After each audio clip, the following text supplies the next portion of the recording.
Você já se perguntou como surgiu o carnaval? De onde veio os bloquinhos? De onde veio a dança, as fantasias? Bom, eu sou o Vinícius, seja bem-vindo e eu vou explicar um pouco sobre isso. E por favor, não se esqueça de deixar o like, se inscrever, dar esse apoio. Se tiver alguma dúvida ou alguma sugestão de tema, por favor, deixa aqui nos comentários que a gente vai estudar e trazer aqui. Se você acompanhar a gente até o final, você vai descobrir como veio essa história, que é bem complexa, bem rica, que vai até de costumes mesopotâmicos, antes de Cristo até a reforma da igreja. A gente agradece seu apoio e vamos para o vídeo.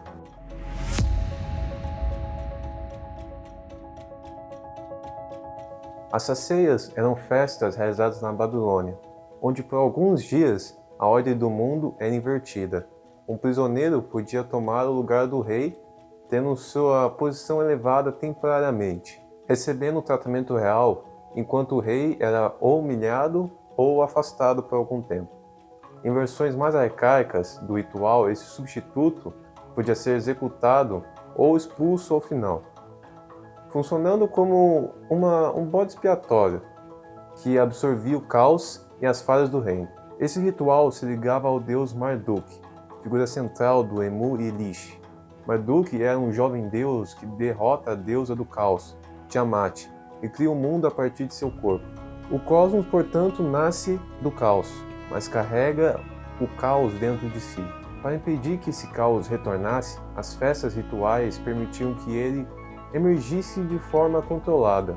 A inversão de papéis, a humilhação do rei e o sacrifício simbólico do substituto garantiam uma ordem que fosse restaurada a partir do caos. Completando esse drama ritual, havia o Actu, a festa de Ano Novo, onde o rei era humilhado diante da divindade e depois reconduzido ao trono, semelhante a Saceia. Não se sabe se a precisão se a Saceia e Actu eram rituais separados ou partes de um mesmo ciclo simbólico, mas ambos serviam ao mesmo propósito: renovar o mundo por meio da crise ritual.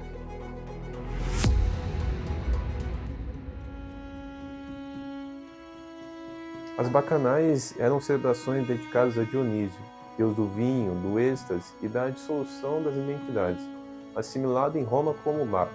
Essas festas buscavam a libertação das inibições sociais, por meio da música, da dança e da embriaguez, simbolizando o transe coletivo. Diferente das tradições mesopotâmicas, aqui o foco não era o sacrifício, mas o êxtase religioso, perder-se em si para tocar o divino.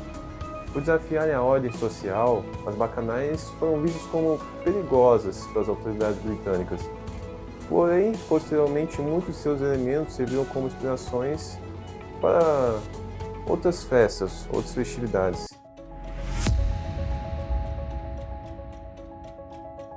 A Saturnália era um festival dedicado ao deus Saturno, ligado à Idade do Ouro, um tempo mítico em que não existiam escravos, guerras ou leis.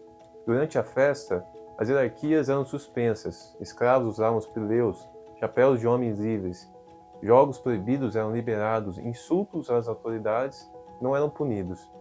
Assim como nas Sanceias, o mundo se invertia temporariamente para que a ordem retornasse, reforçada pela essa ordem controlada.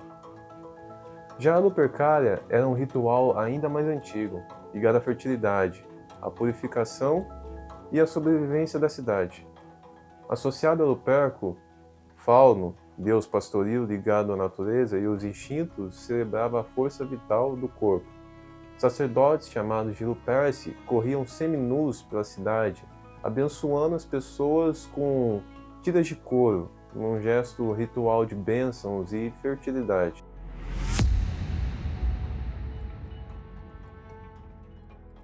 Com o tempo, a igreja interviu.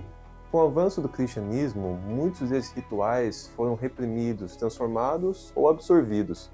A igreja não eliminou a necessidade humana de cartaz, mas a reorganizou.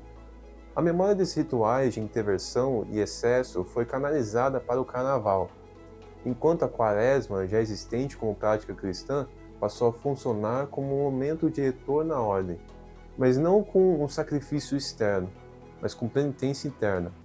Bom, agora que a gente já viu a história, que tal a gente falar um pouco sobre o carnaval ao redor do mundo?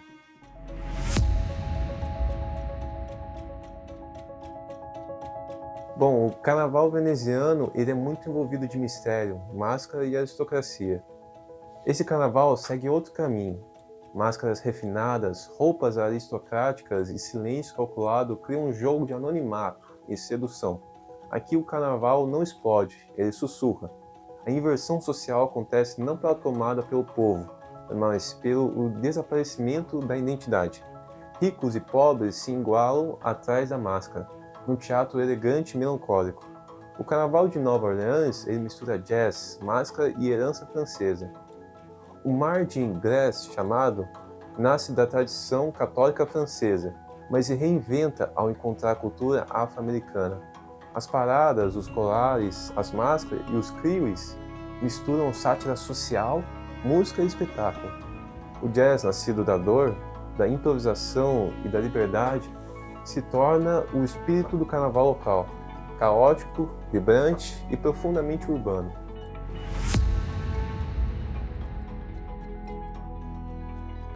Bom, vocês viram do carnaval em outros países no mundo, mas e no nosso país, tão conhecido?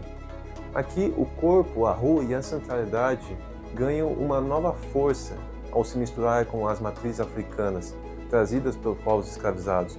Batuques, danças circulares, máscaras simbólicas e a centralidade do corpo transformam o carnaval em uma expressão coletiva de resistência, identidade e celebração da vida. Diferente do carnaval europeu, aqui ele ocupa a rua, dissolve fronteira social e transforma o excesso em linguagem cultural. Do samba aos blocos, do maracatu ao frevo. O que a gente viu aqui, o significado do carnaval, nós aprendemos que não é só uma tradição, por exemplo, uma brincadeira, que é algo sério, tem uma simbologia por trás. As artimanhas que o inimigo usa são disfarçadas, são coisas comuns no nosso dia a dia, muito difíceis de ver.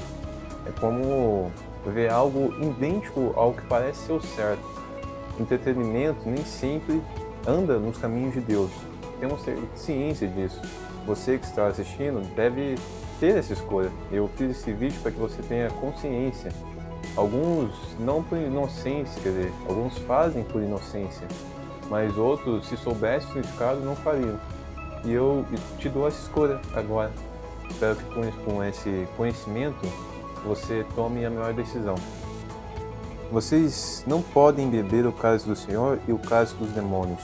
Não podem ser participantes da mesa do Senhor e da mesa dos demônios. Bom, ficamos por aqui e até a próxima.